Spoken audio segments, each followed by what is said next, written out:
Vážení přátelé, vážení mládeži, na chvilku odbočíme od kompletního příběhu Resident Evil a podíváme se na celý příběh matky Mirandy, která velice ovlivnila příběh celé herní série. Každopádně, pokud se vám video bude líbit, nezapomeňte hodit like, odběr a zvonek, čímž podpoříte růst tohoto kanálu, nebo skrz Patreon a podpoříte tak nezávislost produkce tohoto kanálu, což povede ke zlepšení techniky pro tvorbu těchto videí a streamů.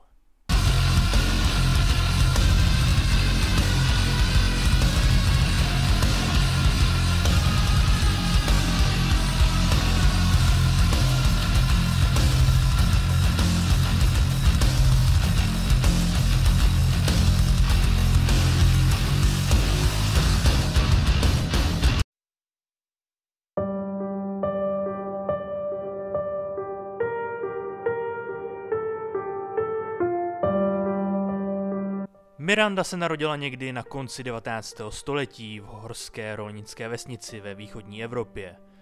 V roce 1909 porodila své první a jediné dítě, Evu.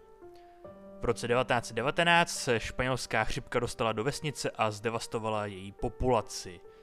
Počet obětí byl tak vysoký, že hřbitov byl brzy plný, což donutilo mnoho přeživších pohřbít své blízké mimo vesnici, zahrnujíc Pottervo pole. Mezi těmi, kteří při této pandemii zahynuli, byla Eva. V době její smrti bylo pouhých 10 let. Zoufalá Miranda se vydala do nedaleké jeskyně, kde měla v úmyslu spáchat sebevraždu. Než však mohla ukončit svůj život, narazila na mohutnou a prastarou houbovou superkolonii, kterou nazvala Plíseň. Také se jí říká Megamycete.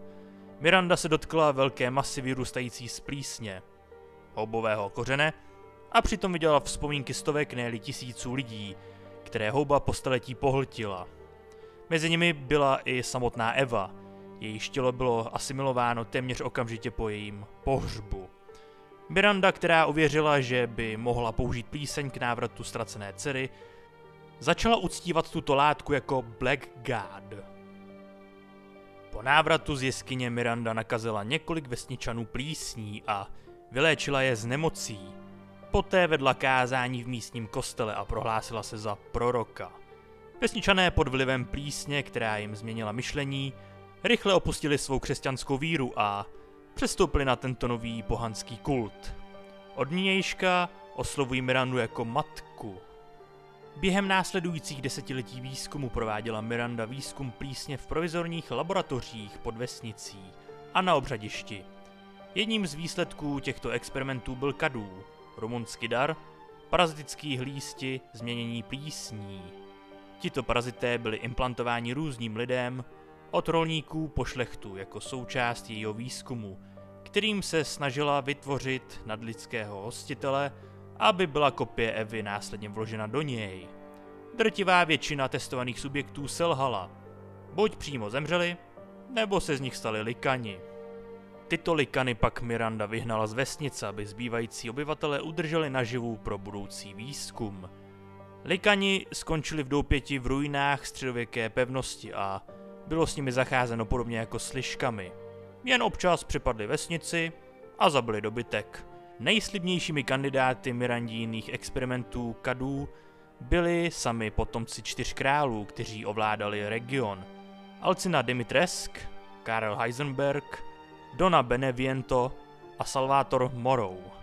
Ačkoliv pro Evu nebyl ani jeden z nich vhodný jako nádoba, Miranda rozpoznala jejich starověkou feudální vládu nad regionem a společně fungovali jako rada.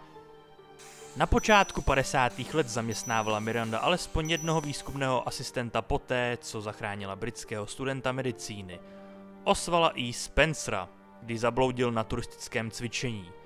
Ačkoliv se Spencer hluboce inspiroval Mirandijným výzkumem, protože nikdy nepřemýšlela o mutaci člověka skrz implantaci organismu, brzy odešel kvůli střetu zájmu a ideologii.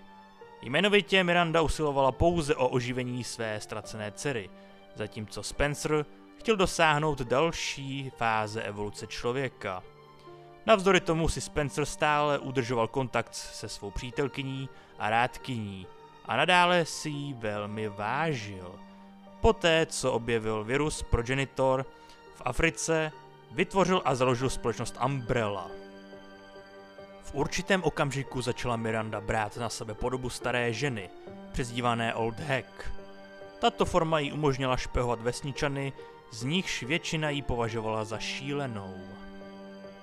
V roce 2000 se na Mirandu obrátil zločinecký syndikát The Connections, který byl informován o jejím výzkumu a přál si s ní spolupracovat. Miranda jim poskytla vzorek plísně a embryonální klon Evy. The Connections, ve spolupráci s HCF, pracovali na lidském BOW projektu, který by mohl vymít mozek nepřátelským bojovníkům. Věřili, že plíseň může v tomto procesu pomoci. S embryem dokázali vytvořit řadu prototypů, přičemž Miranda sama dohlížela na vývoj Evelyn, první ze série E-Type, vytvořeného někdy před rokem 2014. Miranda se s Evelyn osobně setkala spolu se svými přidělenými asistenty, Miou Winters a Alanem Dronym.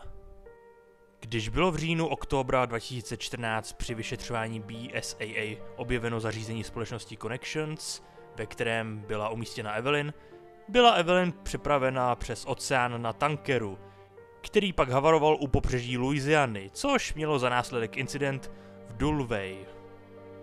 Začátkem roku 2021 získala Miranda zásadní informace pro své cíle.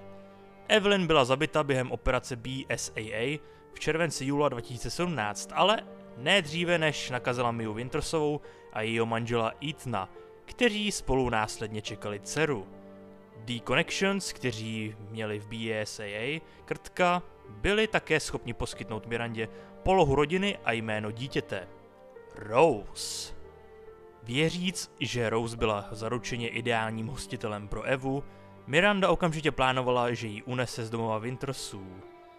Ve středu 3. února februára Miranda nařídila vesničanovi Eugeneovi, aby jí přinesl lékařské vybavení a léky. V pátek Miranda úspěšně unesla Miu a podrobila jí testům ve vesnici. Také vstřebala její DNA, aby se mohla vydávat za ní, a poté pronikla do domu Wintersů. Miranda předstírala, že je Mia několik dní, přičemž Ethan nevěděl o její skutečné identitě.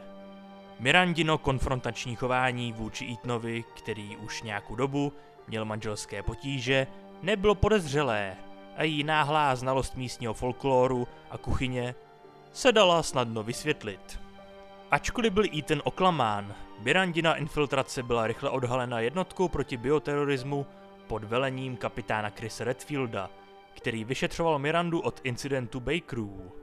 Miranda byla zastřelena přes okno jídelny a opakovaně střelena zblízka samotným Redfieldem.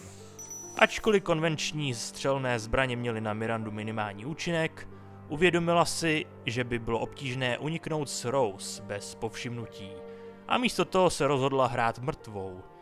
Její tělo bylo naloženo do auta s Ethanem a Rose a poté odvezeno. Během transportu Miranda zaútočila a zabila oba vojáky na palubě, což způsobilo havárii auta v lese. Odtud popadla Rose a utekla do vesnice. V časných ranních hodinách v úterý 9. února uspořádala Miranda v jeskyním kostele rituál společně se 4 pány. Tam byla Rose podrobena postupu s předměty poskytnutými Eugenem, který krystalizoval její tělo způsobem, který jí umožnil přežít, i když byla zmrzačena.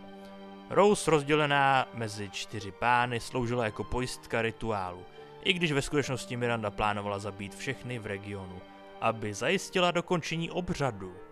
Když rolníci přestali být užiteční, Miranda na ně poslala likany. Za úsvitu byla většina obyvatel vesnice buď zabita, nebo přeměněna na samotné likany. Zatímco dohlížela na ničení, Miranda zahlédla Ethana Winterse, jak odrazil útok likanů. Než aby ho nechala zemřít, nařídila likanům ústup. Miranda, která měla podobu staré ženy, mu poskytla falešné informace, že Rose byla na zámku Dimitrescu. Během posledního hledání ve vesnici Miranda spatřila posledního přeživšího, Luliana, a osobně ho zabila. Nedlouho poté uspořádala Miranda nouzové zasedání ve starém kostele, když Heisenberg zajal Winterse. Miranda buď ztratila víru ve spolehlivost Winterse, nebo se o něj prostě nestarala. podlehla jejich požadavkům a dala Heisenbergovi svolení, aby ho nechal zabít a odešla. Když se blížilo poledne, přijala telefonát od Dimitrescu, která ji upozornila na Wintersovu přítomnost na zámku, ačkoliv se ještě jednou rozhodla zakázat jeho popravu. Brzy odpoledne utekl Winters ze zámku poté, co zabil Dimitrescu a narazil na Mirandu v podzemní svatyni pod obřadním místem. Ve své staré čarodějnické podobě mu ještě jednou naznačila, že ví o její mutantní povaze a vyslala ho hledat 3 další pány. V průběhu odpoledne si Miranda uvědomila, že probíhá operace BSAA. Byla sledována zpět do vesnice Redfieldovou jednotkou Hound Wolves. Jednotka zřídila po celé vesnici řadu táborů, aby monitorovala situaci, včetně jednoho v jeskyni, kde objevila kořen houby. Morrow byl upozorněn na hrozbu, kterou BSAA představovalo pro jejich plány, i když byl nakonec neúspěšný. Sám Heisenberg si byl také vědom plánu BSAA, i když není jisté, zda to zjistil prostřednictvím Mirandy nebo sám. Do večera Winters vyzvedl všechny 4 baňky a umístil je do obřího kalichu na místě obřadu. Miranda, pozorujíc z dálky, zahájila proces probuzení Megamycete, které způsobilo zemětřesení, když začalo růst pod povrchem. Zatímco prozkoumával Heisenbergovu továrnu, Miranda se zmocnila kalichu. Když nastala noc, on a Heisenberg bojovali, přičemž Winters nakonec zvítězil. Protože Heisenberg už pro ní nebyl hrozbou, Winters přežil a posloužil svému účelu, načež mu Miranda vyrvala srdce. V průběhu noci Miranda čekala na místě obřadu, protože Megamycete stále více rostlo. Dokonce ničilo východní a jižní část vesnice. V tuto chvíli BSAA Europe konečně udělalo krok, zkoumalo region nezávisle na Redfieldovi. Tato operace však pro její přípravy nepředstavovala značnou hrozbu. A kolonie se rozrostla na dostatečnou hmotnost, aby mohla pěstovat napodobeniny likanu a moroje, aby odrazila všechny operativce na Zemi. Skutečnou hrozbou pro Mirandu byl sám Winters, u kterého zjistila, že zmutoval. Hyperregenerační schopnosti, které mu umožňovaly přežít pokus o jeho vraždu, i přesto, že právě teď umíral. Když byla Miranda konfrontována, pokračovala v rituálu, ale ke svému zděšení zjistila, že znovu složená Rose brání superkolonii v procesu. V důsledku toho byla Miranda a možná i houbovitý kořen jako celek oslabeny. A vědomí Evy nedokázalo převzít kontrolu nad Rose. Když Winters a Redfield zahájili ofenzívu, Miranda byla nucena přijmout extrémní opatření a prošla řadou transformací. Nakonec však bylo Mirandino tělo vyčerpané a zvápenatěné, přičemž místo ní zaujal fragment Mirandino vědomí, zachované v plísni a účinně jí spojilo s černým bohem, kterého uctívala. Tato entita byla ještě více oslabená, což umožnilo Wintersovi zachránit Rose a nechat jí uniknout s Redfieldem. Winters sám zůstal na místě a odpálil silnou výbušninu, kterou BSAA úspěšně umístilo na Megamycete. Výsledný výbuch zajistil smrt všech, kteří zůstali na místě.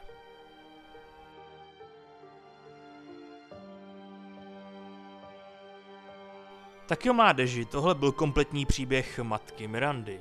Pokud jste zaznamenali nějakou chybu, co se týče jeho příběhu, nebo nějakou nesrovnalost, vůbec se nebojte psát dolů do komentářů.